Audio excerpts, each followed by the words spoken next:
समूह को भी पूरे उत्तर प्रदेश के समस्त नागरिक को विजयादशमी की शुभकामना और दिवाली छठ की अग्रिम शुभकामना। और एक लोकतंत्र का महापर्व आ रहा है चुनाव, उसकी भी अग्रिम शुभकामना कि अच्छे कैंडिडेट्स को जिताएं, अच्छी सरकार बनाने में योगदान दें।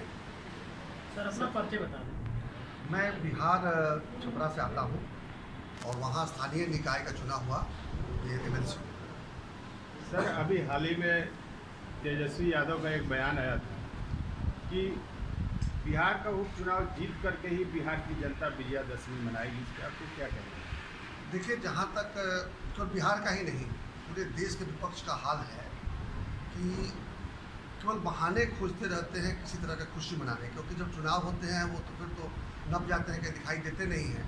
तो जब भी बीच बीच में कोई भी उपचुनाव आ गए या पंचायती राज के चुनाव आ गए या निकायों के चुनाव आ गए तो उसमें छोटी छोटी खुशी खोजने का तलाश करते हैं। लेकिन विश्वास दिलाता हूँ कि दोनों सीटों पर एनडीए भारी बहुमत जीतने वाली है। और ये मैं जानकारी के साथ बता रहा हूँ। मैं क्षेत्र का दौरा किया था और मुझे पूरा विश्वास है कि एनडीए की दोनों सीटें जो है बड़ी भारी बहुमत से पिछले चुनाव से ज़्यादा अंतर से जीतेंगे। जम्मू कश्मीर में देखा जाए तो आए दिन आतंकवादी हमले हो रहे हैं और टारगेट बिहारी भाइयों को बनाया जा रहा है। देखिए, अभी ऐसा है जम्मू कश्मीर में कि जम्मू कश्मीर में बड़ी वारदात देने की शक्ति तो रही नहीं आतंकवादियों की। और एक चीज़ है कि जो लोन वुल्फ होते हैं बड़े खतरनाक होते हैं, उनको पकड़ के निकालना बड़ा कठिन होता है। समाज के अंदर छुपे हुए हैं, अचानक कोई एक वारदात दे देते हैं। तो अब उनकी ये औकात हो गई, कोई संगठित आतंक तो कर नहीं पा रहे हैं, तो लोन वुल्फ के माध्यम से छोटा मोटा कार्य करके और समाज के अंदर में एक विद्वेष फैलाने का प्रयास कर रहे हैं। इसमें वो सफल भी नहीं हो रहे हैं। मानता हूँ कि कुछ जाने हमारी गई है, जिसके लिए बहुत दुख है और सरकार इसके लिए बहुत संवेदनशील है। लेकिन आपने देखा होगा कि एक एक कांड के बाद कितने बड़ी संख्या में जो है आतंकवादियों का सफाया हुआ है। सरकार अपना काम कर रही है। निश्चित रूप से कश्मीर कोई आज का मतलब कि डिस्टर्ब एरिया नहीं है, बहुत दिन से डिस्टर्ब रहा है। अभी थोड़ा थोड़ा रह गया है। मुझे पूरा विश्वास है कि बहुत जल्द आप ही के यहीं के सांसद थे मनोज सिन्हा जी, जो वहाँ के अभी राज्यपाल हैं और एक बहुत कुशल प्रशासक हैं। अब मुझे पूरा विश्वास है कि उन्होंने जनता का विश्वास वहाँ प्राप्त कर लिया है और बहुत समय नहीं लगेगा जब कश्मीर में शांति पूरी तरह से बहाल होगा। अभी छिटपुट घटनाएं हो रही है, उसके लिए बहुत कष्ट है और उसके लिए सरकार इसको लेकर प्रयत्नशील है कि कैसे ये घटनाएं भी न हो। भाई साहब, सिंधु बॉर्डर पर लगातार बिहार के किसानों की बढ़ती लगातार तादाद बढ़ती जा रही है। बिहार के किसान पहुँच रहे हैं। पहली बात, भारतीय जनता पार्टी इस मामले को क्यों संज्ञान नहीं ले रही है? क्या ऐसा इशू लिया है? बहुत समय नहीं लगेगा जब कश्मीर में शांति पूरी तरह से बहाल होगा। अभी छिटपुट घटनाएं हो रही है, उसके लिए बहुत कष्ट है और उसके लिए सरकार इसको लेकर प्रयत्नशील है कि कैसे ये घटनाएं भी न हो। भाई साहब, सिंधु बॉर्डर पर लगातार बिहार के किसानों की बढ़ती लगातार तादाद बढ़ती जा रही है। बिहार के किसान पहुँच रहे हैं। पहली बात, भारतीय जनता पार्टी इस मामले को क्यों संज्ञान नहीं ले रही है? क्या ऐसा इशू है कि कानून नहीं बदला जा सकता? बहुत सारे कानून अगर बदल दिए गए तो इस कानून को क्यों नहीं बदला जा सकता है? किस तरह का इशू? मैं पहले बात तो ये बता दूं कि ये कानून लोकतंत्र के मंदिर संसद से पास हुआ है, बहुमत से पास हुआ है और उस समय किसी के पास में इसको काटने का कोई प्रस्ताव नहीं था। लेकिन जैसे बताया मैंने कि विपक्ष छोटे छोटे मुद्दे खोजकर सरकार को डिस्टर्ब करने का प्रयास करती है।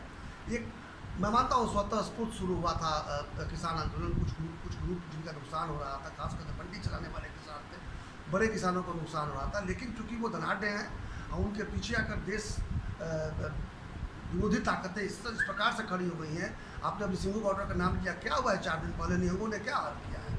उनके बीच रहने वाले एक सेवक को, एक सिख को पहले दोनों हाथ काटे, फिर दोनों पाँव काटे और फिर उसका वीडियो शूट भी किया और उसको मार करके मार दिया। तो ये किसान नहीं हो सकते। ये जो दिख रहे हैं कि भारी तादाद में कुछ किसान उसमें हो सकते हैं जो कि जेन्युइनली कंसर्न होंगे और वो बड़े किसान हैं। छोटे किसानों को इस कानून से लाभ पहुंचना है, नुकसान नहीं पहुंचना। लेकिन वो इतने कमज़ोर हैं कि वो अपनी आवाज़ पहुंचा नहीं पा रहे हैं और बड़े किसान और दलाल जो हैं और मंडी वाले जो हैं उनका नेतृत्व अपने हाथ में लेकर देश विरोधी ताकतों का सहयोग लेकर सरकार को डिस्टेबलाइज करने का प्रयास कर रहे हैं, जिसका बहुत जल्दी जो है जनता तो समझ ही गई है।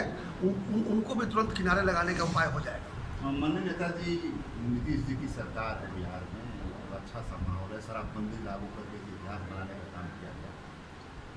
यूपी की सभी सीमाओं पर लगातार तस्करी के मामले और जो भी मामले लगातार थे, कुछ इनपुट कम थे, लेकिन कम होने का नाम नहीं ले रहे हैं। और शराब की तस्करी का काम लगातार जारी है। देखिए और लगातार कभी भी शराब बिहार से यूपी की तरफ नहीं आती, सारी शराब यूपी से ही बिहार की तरफ जाती है। निश्चित रूप से चूँकि बिहार में पंचायत चुनाव भी हैं। बिहार में शराब बंदी है, तो निश्चित रूप से बिहार में तो शराब बनते नहीं है कि बिहार से उत्तर प्रदेश की तरफ आए, लेकिन शराबियों को आप शराब से दूर जो दिन तक नहीं रख सकते, इसलिए शराबी और शराब के तस्कर अपना प्रयास करते रहते हैं और छापेमारी भी होती है, पकड़े भी जाते हैं। मैं समझता हूँ जितनी तस्करी होती है उसके आधे से अधिक शराब पकड़ लिए जाते हैं, लेकिन फिर भी पोरस बॉर्डर है। अभी तक देख रहे हैं सरजू जी के इस पार उस पार का मामला है, कोई भी नाव से इस पार उस पार कर लेता है। प्रशासन के भी सब लोग जो है वो कुछ लोग तो भ्रष्ट होते ही उसके आधे से अधिक शराब पकड़ लिए जाते हैं, लेकिन फिर भी पोरस बॉर्डर है। अभी तक देख रहे हैं सरजू जी के इस पार उस पार का मामला है, कोई भी नाव से इस पार उस पार कर लेता है। प्रशासन के भी सब लोग जो है वो कुछ लोग तो भ्रष्ट होते ही हैं, उनका भी सहयोग मिल जाता है, तो थोड़ी सफलता जरूर मिलती है। लेकिन मैं आपको विश्वास दिलाता हूँ कि बिहार में शराबबंदी पूरी तरह से लागू है, और जो छिटपुट घटनाएं हो भी रही हैं, बहुत छूट कर हो रही हैं, उसका समाज पर कोई प्रतिकूल असर नहीं पड़ रहा है। इसका उदाहरण ये है कि डोमेस्टिक वायलेंस की संख्या अब 9 के बराबर हो गई है, जो कि बिहार का सबसे ज़्यादा बड़ा क्राइम जो होता था वो डोमेस्टिक वायलेंस होता था। सर महंगाई को लेकर आम जनता बहुत त्रस्त है, इसके बारे में क्या कहना चाहेंगे? देखिए कोरोना के बाद तो रोना नहीं था, ये तो पहले से पता था कि जब कोरोना खत्म होगा और जिस तरह से सरकार के संसाधनों के ऊपर में प्रतिकूल दबाव पड़ा है, देख रहे होंगे कि गरीबों के लिए 80 करोड़ लोगों के लिए अनाज अभी छठ तक के लिए, इस बार के छठ तक के लिए मोदी सरकार ने मुहैया कराया है, तो भोजन की व्यवस्था तो करना संभव था। लेकिन जिस तरह से राजस्व का घाटा हुआ है, जिस तरह से दूसरी चीज़ों पर असर पड़ा है, कारखानों पर असर पड़ा है, उत्पादन पर असर पड़ा है, तो ये अंदेशा था कि महंगाई एक बार जोर शोर से बढ़ेगी। लेकिन विश्वास दिलाता हूँ कि एक आध क्वार्टर के बाद महंगाई पूरी तरह से कंट्रोल में आ जाएगी। ये जरूर है कि देखिए महंगाई तो बढ़ता ही रहना माता, महंगाई तो घटना है नहीं, ये तो मतलब कि इकोनॉमिक्स का सिद्धांत है। तो इकोनॉमिक्स ये कहता है कि हमेशा इन्फ्लेशन होगा, लेकिन इन्फ्लेशन दर पहली बार हुआ है कि 10 के ऊपर गया है, वरना इस सरकार हमेशा ही इसको 3-4 के नीचे रखने में सफल रही है। और मुझे पूरा विश्वास है कि 1-2 और क्वार्टर के बाद हम लोग उस लक्ष्य को प्राप्त कर